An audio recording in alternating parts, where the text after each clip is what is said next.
સર્વગુણ સંપન્ન ગૃહિણી એટલે એવી સ્ત્રી જે ઘરના તમામ કાર્યોમાં અને જવાબદારીઓમાં નિપુણ હોય.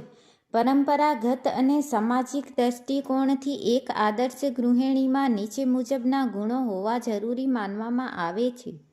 કુશળ વ્યવસ્થાપક. એક આદર્શ ગૃહિણી ઘરનું બજેટ સાચવે છે. રસોઈથી લઈને ઘરની સજાવટ સુધીની તમામ વસ્તુઓનું યોગ્ય આયોજન કરે છે. તે સમયનો સદુપયોગ કરી ઘરના તમામ કાર્યોને સમયસર પૂર્ણ કરે છે.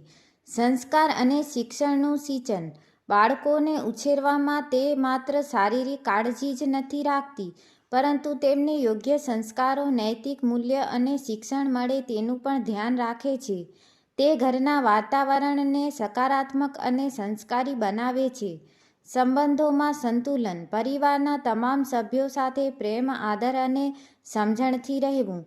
સાસુ-સસરા, પતિ, બાળકો કે અન્ય સગા સંબંધીઓ સાથેના સંબંધોમાં મીઠાશ જાળવી રાખવી અને વિવાદોને શાંતિથી ઉકેલવાની ક્ષમતા તેમનામાં હોય છે. ધૈર્ય અને સહનશીલતા. ઘરની જવાબદારીઓ નિભાવતા ઘણીવાર મુશ્કેલીઓ આવે છે. આવા સમયે પણ ધીરજ રાખીને પરિસ્થિતિને સંભાળી લેવી એ એક ગૃહિણીની મોટી તાકાત છે. તે ઘરનું એન્કર બની રહે છે. આરોગ્ય અને સ્વચ્છતાની જાગૃતિ. પોતાના અને પરિવારના સ્વાસ્થ્ય પ્રત્યે તે સજાગ હોય છે. પૌષ્ટિક આહાર બનાવવો અને ઘરની સ્વચ્છતાનું ધ્યાન રાખવું તે પોતાનું મહત્વનું કામ ગણાય છે. અનુકૂલનશીલતા. સમય અને પરિસ્થિતિ બદલાય તેમ પોતાની જાતને તે મુજબ ઢાળી લેવી અને પરિવારને પણ નવી પરિસ્થિતિ સાથે તાલમેલ બેસાડવામાં મદદ કરવી. નોંધ. આજના જમાનામાં સર્વગુણ સંપન્નનો અર્થ માત્ર રસોડો પૂરતો મર્યાદિત નથી. આધુનિક ગૃહિણી પોતાની કારકિર્દી અને ઘરની જવાબદારીઓ વચ્ચે સંતુલન જાળવીને પણ આ ગુણો કેળવી શકે છે. સાચા અર્થમાં ગૃહિણી તે છે જે આખા પરિવારને પ્રેમથી બાંધી રાખે અને ઘરને સ્વર્ગ જેવું બનાવે. ભાવનાત્મક બુદ્ધિ. માત્ર ઘરના કામકાજ જ નહીં પણ ઘરના સભ્યોના મનની વાત સમજવી ખૂબ જરૂરી છે.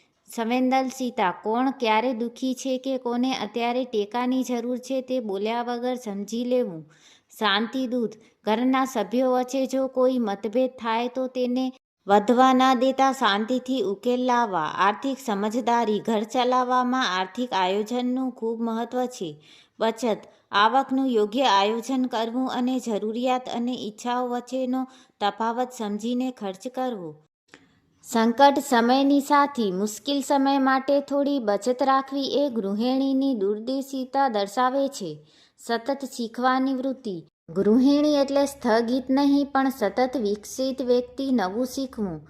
નવી ટેકનોલોજી હોવી, નવો રસોઈનો પ્રકાર હોવો કે નવી કળા, તે શીખવા માટે હંમેશા ઉત્સુક રહેવું. સ્વ-વિકાસ. ઘરની જવાબદારીઓ વચ્ચે પણ પોતાની કોઈ હોબી કે કળાને જીવિત રાખવી. સકારાત્મક દૃષ્ટિકોણ. ઘરનું વાતાવરણ ગૃહિણીના મિજાજ પર આધાર રાખે છે. ઉત્સાહ. સવારના સમયે પોતે ઉત્સાહિત રહેવું જેથી આખું ઘર સકારાત્મક ઉર્જા અનુભવે. નિરાશાનો અંત. સમસ્યાઓ આવે ત્યારે હારી જવાને બદલે તેના સામનો હસતા મોઢે કરવાની તૈયારી રાખવી. એક આદર્શ ગૃહિણીના જીવનના મુખ્ય સ્તંભો. સ્તંભ કાર્ય. પ્રેમ. પરિવારને હૂંફ આપવી અને પ્રેમનું વાતાવરણ જાળવવું. સ્થિત. બાળકોમાં અને દિનચર્યામાં યોગ્ય સ્થિતબુદ્ધિતા લાવવી. સંતુલન. વ્યક્તિગત જીવન અને સામાજિક જવાબદારીઓ વચ્ચે તાલમેલ. સહકાર. દરેક સભ્યોના કામમાં મદદરૂપ થવું અને પ્રોત્સાહન આપવું. વિચારવા જેવું. એક જૂની કહેવત છે કે જ્યાં નારીનું સન્માન થાય છે ત્યાં દેવતાઓ નિવાસ કરે છે. આ વાક્ય માત્ર સન્માન માટે નથી પણ એ સ્ત્રીની તે શક્તિ માટે છે જેનાથી તે ઘરને પ્રેમનું મંદિર બનાવી શકે છે. એક સારી ગૃહિણી એ છે જે પોતે ખીલે છે અને તેની આસપાસના દરેક વ્યક્તિને પણ ખીલવામાં મદદ કરે છે. પાસાઓ અને જીવનના દૃષ્ટિકોણ વિશે વાત કરીએ. ગુજરાતી સંસ્કૃતિમાં ગૃહિણીને ગૃહલક્ષ્મી કહેવામાં આવે છે, જેનો અર્થ એ છે કે ઘરની સાક્ષાત લક્ષ્મી છે. આધુનિક સમયમાં ગૃહિણીનું સ્થાન અને જવાબદારીઓ બદલાઈ છે, પરંતુ તેના મૂળભૂત ગુણો આજે પણ એટલા જ મહત્વના છે. સંવાદ કળા. ઘરનું વાતાવરણ કેવું રહેશે તેનો મોટો આધાર ગૃહિણીની બોલવાની ઢબ પર છે. મધુર વાણી, ઘરના સભ્યો સાથે પ્રેમથી અને વિવેકથી વાત કરવી. સાંભળવાની શક્તિ, બીજાની વાત શાંતિથી સાંભળવી અને તેમને સમજાવવાનો પ્રયત્ન કરવો. જ્યારે તમે કોઈને સાંભળો છો ત્યારે તે વ્યક્તિને માનસિક શાંતિ મળે છે. આતિથ્ય ભાવ, ગુજરાતી સંસ્કૃતિમાં અતિથિ દેવો ભવનું ખૂબ મહત્વ છે. આવકાર, ઘરે આવેલા મહેમાનને પ્રેમથી આવકારવા અને તેમની યોગ્ય કાળજી લેવી. ઉદારતા, માત્ર મહેમાનો માટે જ નહીં પણ ઘરના સભ્યો માટે પણ હંમેશા ઉદાર અને સહાયક મનોવૃત્તિ રાખવી. સ્વાસ્થ્ય રક્ષક, ઘરના દરેક સભ્યોના સ્વાસ્થ્યનું ધ્યાન રાખવું એ ગૃહિણીની સૌથી મોટી જવાબદારી છે. પૌષ્ટિક આહાર, માત્ર સ્વાદિષ્ટ જ નહીં પણ સ્વાસ્થ્યપ્રદ ખોરાક પીરસવો. સમય પાલન, જમવાનો સમય, ઊંઘવાનો સમય અને આરામ, આ તમામ બાબતોનું ધ્યાન રાખીને જીવનશૈલીને શિસ્તબદ્ધ બનાવવી. સંકટ સમયે અડગતા, જીવનમાં હંમેશા સુખ જ રહે તેવું નથી. મુશ્કેલીઓ આવે ત્યારે ગૃહિણીનું વર્તન મહત્વનું છે. નિર્ણય શક્તિ, મુશ્કેલીના સમયે ગભરાવાને બદલે ઠંડા કલેજા યોગ્ય નિર્ણય લેવો.